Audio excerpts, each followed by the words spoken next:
galerinha aí do oitavo, tudo bom, amores? Sejam bem-vindos a mais uma aulinha nossa aí de ciência, né? Vocês estão curiosos para saber o que nós vamos falar hoje, né? Já estão olhando aqui do lado. Professora, aula de geografia hoje? Não, é aula de ciência ainda. Nós vamos dar continuação àquele conteúdo da semana retrasada. Lembra? Nós falamos sobre o clima mundial. Hoje nós vamos falar sobre o clima do Brasil, né? Então, vocês já viram até na aula de geografia, a gente vai dar uma pincelada aí. E eu também quero falar sobre os aspectos climáticos, já que ciência, ela prevê muito essa parte, né? Que a gente pegou, inclusive, né, no nosso livrinho sobre glacial ártico, zona temperada. Tudo aí está envolvendo o nosso clima, né, mundial. Hoje a gente vai ver realmente aí a definição de alguns climas, né? Nosso Brasil. E vamos pegar o nosso livro na página 119 para que nós possamos dar continuação ao nosso conteúdo. Observando esse mapa aí, né, meus amores, do Brasil, a gente está vendo variedade aqui, diversidade de climas brasileiros, né? Quando você, por exemplo, imagina em viajar para um estado, uma região, vamos pegar aqui o sul, né, que é um clima subtropical, você imagina que naquela região, professora, épocas que é muito frio, né? Não é tão quente, vamos botar aí o Rio de Janeiro, que é a região sudeste, né? A gente fala até que o Rio é Rio 40 graus, certo? Então, o que acontece? A gente consegue, tá, fazer a diversidade, né, a variedade de espécies, vegetação, de acordo com o clima, ou seja, a região que nós estamos, né? Existe aí cada região, tá, gente? A diversidade, né, de espécies de animais, a fauna, a flora, é isso que a gente vai ver de acordo com o clima, tá, de cada região, tá? Quando você vai viajar para o sul, obviamente você vai ter que levar um agasalho, né? Ou vários. Porque você sabe que aquela região, né? O clima lá é o quê, professora? É muito frio. Se você decide ir para a região nordeste, obviamente você pode até levar um casaco. Mas você vai levar roupa mais o quê? Quente, porque sabe que ali é o ano todo verão, certo? Então vocês têm que conhecer qual é o tipo, né, de clima daquela região e conhecer também qual é o tipo de vegetação. Porque a gente vai falar também sobre as mudanças climáticas aí que ocorrem de acordo com o clima do nosso país. Meus amores, de acordo aí com o IBGE, Instituto Brasileiro de Geografia e Estatística, né? O nosso clima aqui, ele se baseia, né? Ou seja, ele é subdividido, tá, gente? Está no livro de vocês na página 119. Equatorial, tropical, pode ser da zona equatorial, tropical nordeste, oriental e tropical Brasil, central e temperado. Aqui eu coloquei no mapa para que a gente possa estar diversificando de acordo com a sua região. Então, nas regiões que nós temos aqui nesse mapa, está representando, né, o tropical, né, o equatorial, o subtropical, semiárido, né, tropical atlântico e tropical de altitude. O que acontece, tá? Quando nós vamos observar um clima, a gente também tem que observar os biomas referentes, tá, aos estados. Tá? E esses biomas, tá? Ele vai favorecer aí o clima, tá? Então vai favorecer principalmente aí a fauna e a flora daquela região. Então nós sabemos que existem espécies, tá? De acordo com a região, que não é favorável a outro tipo de região, justamente por quê? Por causa do clima. Tanto os animais como os vegetais também é propício a certos tipos de vegetação e fauna também, né, amores? O que acontece lá? Nessa região. Se a gente pegar aqui clima tropical úmido, né, a gente tem uma biodiversidade muito grande ali de fauna e flora, né?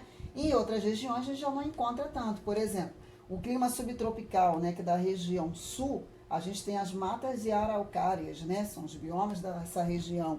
Já não é tão típico, tá? Em relação ao bioma da Caatinga. Então, existe o que? A fauna e a flora diversificado por regiões. Então, o clima vai favorecer, tá, essa região. E é o que nós vamos aprender aqui. No mapa aqui eu coloquei para que vocês possam entender cada região, né? Por exemplo, eu tenho aqui nessa coloração rosa, né, quente, né? Então, super úmido esse clima. Eu tenho nessa minha coloraçãozinha aqui já azulzinho, né, equatorial, né? É quente e úmido. Então, vai ser diversificado por região. Por exemplo, vou pegar aqui o amarelinho, né? O amarelo, eu tenho semi-úmido, né? Então, o clima daquela região é semi-úmido. Então, eu tenho que saber qual é o tipo de vegetação, né? Quais são as espécies que são favoráveis a estes tipos de clima. Vamos pegar aí na página 119, clima equatorial, né? Ele trata-se de um clima de característica quente e úmido durante todo o ano. Olha só, gente, que se estende sobre a área próxima. Lembra lá da linha do Equador? Aquela região norte e centro-oeste, tá? Seu índice aí pluviômetrico, tá? É alto e sua temperatura varia aí um pouco mais durante o dia, de 25 a 28 graus Celsius. Aí eu coloquei até uma outra vegetação que vai lembrar muito, tá, gente? Então o clima dessa região é o quê? Quente e úmido. O próximo aí é o clima úmido. Esse clima aí, meus amores, é típico das regiões litorâneas, tá? Que se estende aí de São Paulo até o Rio Grande do Sul. Este clima aí apresenta, tá, gente, temperatura média de 23 graus Celsius. Coloquei uma vegetação para representar aí essa região, tá, ok? E a chuva é mais concentrada no inverno nordestino e bem equilibrada ao longo do ano no litoral sudeste do nosso país. Ele é um pouco parecido, né, com o clima equatorial, ok? Vocês observando essa paisagem aí, né, gente? É o clima típico, né? O semi-úmido, né? Ele apresenta temperatura aí ó, de 24 graus Celsius, né? Esse clima é típico aí da região central brasileira, tá, gente? Onde o verão é chuvoso e o inverno é seco. Eu tenho outro aqui que é o semiárido, né? Esse é um clima aí, né, favorável mais aí à região, tá? De Minas Gerais, tá? E também o sertão nordestino, tá, gente? Ele apresenta o menor volume de chuvas do Brasil. E sua temperatura é alta, né? E ela se estende aí, gente, durante todo o ano. Por isso que a gente tem aí, né, uma vegetação diversificada, tanto da região aí nordeste, tá? Como também no norte de Minas Gerais. Essa vegetação também é típica desta região.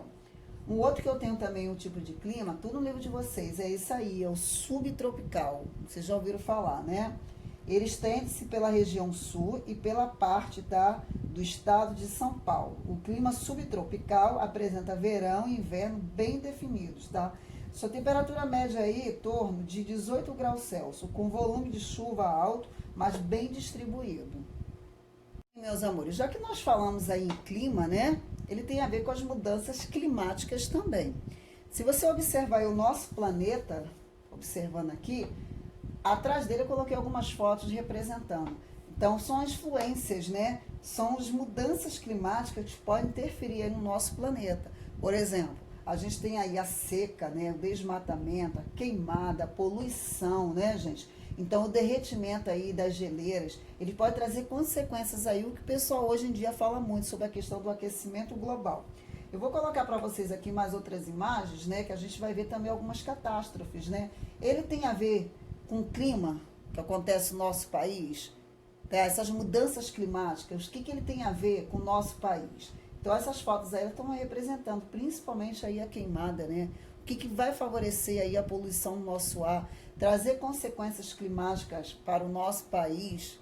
Bom, gente, essas alterações climáticas aí, tá? Tem influência sim do homem. O homem também influencia demais aí, principalmente, gente, contribuindo, tá? Para as queimadas. Olha só essa outra imagem aí, a poluição, os automóveis, né? Que a gente acaba aí poluindo o nosso ar, né? Por exemplo, o derretimento das geleiras. Então, toda essa mudanças climáticas, ela pode trazer consequências, sim, para o nosso país, né? Então, você vê imagens aqui, né? Pode ter alterações nas marés, né? No mar, devido ao derretimento das geleiras. Então, eu posso trazer, sim, mudanças climáticas. Essas mudanças climáticas, né, ela tem consequências principalmente aí o que nós estamos fazendo com o nosso planeta, né? Então é amar, é cuidar. E será que nós estamos fazendo isso? Então olha quantas alterações que ocorrem no nosso mundo, olha quantas catástrofes naturais que pode ocorrer também, mas também pode ser intensificada, né, pela ação do homem. Então, quando nós nos referimos, né, meus amores, ao aquecimento global, a gente está dizendo que é o aumento da temperatura média dos oceanos, né, e da camada de ar próximo à superfície da Terra. Aqui a gente está vendo algumas consequências, né? As causas podem também ser naturais, tá? Ou também, tá, meus amores, atividades humanas, principalmente aí, ó, a gente está vendo derretimento, né? A poluição, a queimada, a poluição, a liberação aí, tá, gente, de gases na nossa atmosfera, que pode ocasionar aí também um problema do efeito estufa. Bom, gente, quando nós falamos em aquecimento global, a gente sabe que tem a ver com a poluição, né? A poluição atmosférica, como não poderia deixar de ser, ela vai influenciar bastante aí no nosso clima, certo? Hoje em dia nós falamos muito sobre a palavra aquecimento global, tá? É importante sabermos que a Terra está mais quente, entre outros fatores, por conta da poluição lançada indiscriminadamente no ar. Esses gases poluentes, né, camada de gases, estão vendo aqui, ó, esses gases poluentes, eles tendem a se formar uma camada de sujeira na nossa troposfera, tá? O que acaba impedindo que o calor, a radiação solar, tá? Acaba impedindo que esse calor aqui, ó, se dissipe nas demais proximidades aqui, nas demais camadas, tá? Da nossa troposfera. O que acontece? Aí cria, né, essa retenção de calor, então o calor que vai ocorrer nessas camadas vai dar o quê? O aquecimento global, né? Então esse fenômeno também pode ser conhecido como efeito estufa. Bom, quando nós falamos efeito estufa, na verdade o efeito estufa é um fenômeno natural de aquecimento da Terra, né? Ele é responsável por manter a temperatura do planeta, tá, gente? A nossa temperatura aí chega, tá, constante, é de 15 graus Celsius, em média, tá, gente? O problema aí que vocês estão vendo é a poluição que agrava esse efeito aí, fazendo com que, em vez da temperatura se manter constante, ele se eleva acentuadamente, né? Por que isso acontece? O problema são esses aí, ó, as atividades humanas, né? Por exemplo, o desmatamento, a queima de combustíveis fósseis, o uso aqui, vocês estão vendo aqui, né, de fertilizantes, também o grande desperdício de alimentos tem lançado cada vez mais gases estufas, né, na nossa atmosfera. Com a concentração desses gases, estão vendo aqui na nossa imagem aqui, ó, a concentração desses gases, o que acontece? Eles vão formar aqui, ó, uma barreira, né? E essa barreira faz com que mais radiação infravermelho, tá vendo aqui, ó, fique retido e devolvido, tá, novamente para a superfície do planeta, né?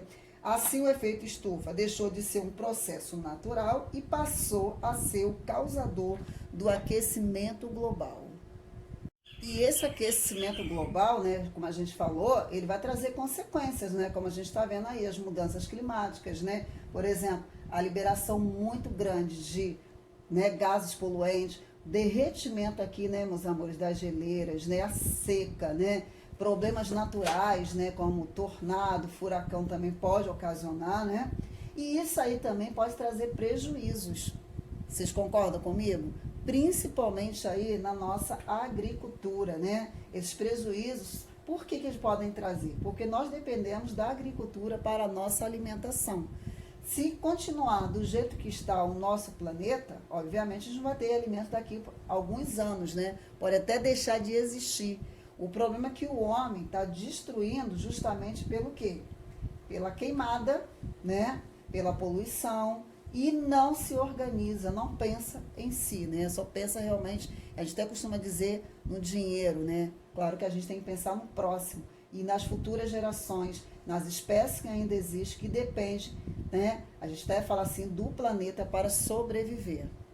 Uma coisa que a gente tem que saber, né, gente? Os impactos, né, das mudanças climáticas na produção aí de alimentos, né, em todo o mundo são consideráveis, né? A consequência, principalmente aí da perda da produção, pode ir além da redução imediata, tá, gente? Na oferta de alimentos, podendo levar a alterações na composição da dieta e principalmente aí, galera, ó, no peso corporal da população, né? A agricultura, ela é altamente dependente das condições meteorológicas locais. E, portanto, é esperado que seja muito sensíveis, né, gente, às mudanças climáticas nos próximos anos, para que a gente possa ter a agricultura desta forma, e não desta forma aqui que a gente está vendo. Caso continue assim, daqui a pouco a gente não terá mais alimentos aí para nossas gerações futuras. Essa imagem aí, com certeza, você já viu nos jornais, né, na TV, de repente até no dia a dia de vocês também, uma viagem, né? Isso aí também é conhecido como escurecimento global, tá? É um fenômeno natural que promove a redução gradativa da quantidade de luz solar que alcança a superfície terrestre. Uma das principais causas do escurecimento global é a combustão incompleta de combustíveis fósseis, como o diesel e a madeira, tá, gente? Que liberam fuligem, né, aqueles gases poluentes na nossa atmosfera. E o crescimento também, tá? O crescente uso de aerosóis. Esse fenômeno também, não sei se vocês já ouviram falar, chamado chuva ácida, né, gente? Alguns dos gases que a gente viu aí que são lançados na nossa atmosfera, eles podem reagir com a água em forma de vapor ou com a água da chuva e formar compostos que apresentam propriedades corrosivas, como ácidos, tá, gente? Quando estes ácidos participam do ciclo da água, precipitando juntamente com a chuva, nós chamamos fenômenos de chuva ácida. Aqui a gente está vendo a liberação de gases na nossa atmosfera, acabei de falar, né? Alguns gases, né, corrosivos, aí eles ficam presença desses gases na nossa atmosfera. Aí o que acontece? Esses gases vão se combinar com as gotas de água e formar os ácidos, né?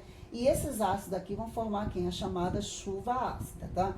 E as consequências que elas podem trazer são, né, destruição da vegetação e acidez aí, principalmente no nosso solo.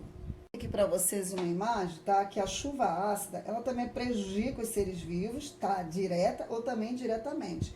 Pode queimar, tá? Folhas de árvores, a gente tá vendo destruições aqui nessa área, tá?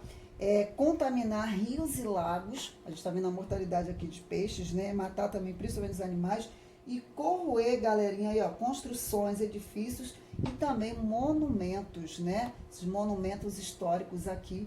Tudo é decorrente, tá, galera, aí da chuva ácida. Galerinha, vocês têm tudo aí no livro de vocês, tá? A gente fez mais um resumozinho para entender aí algumas mudanças climáticas, tá?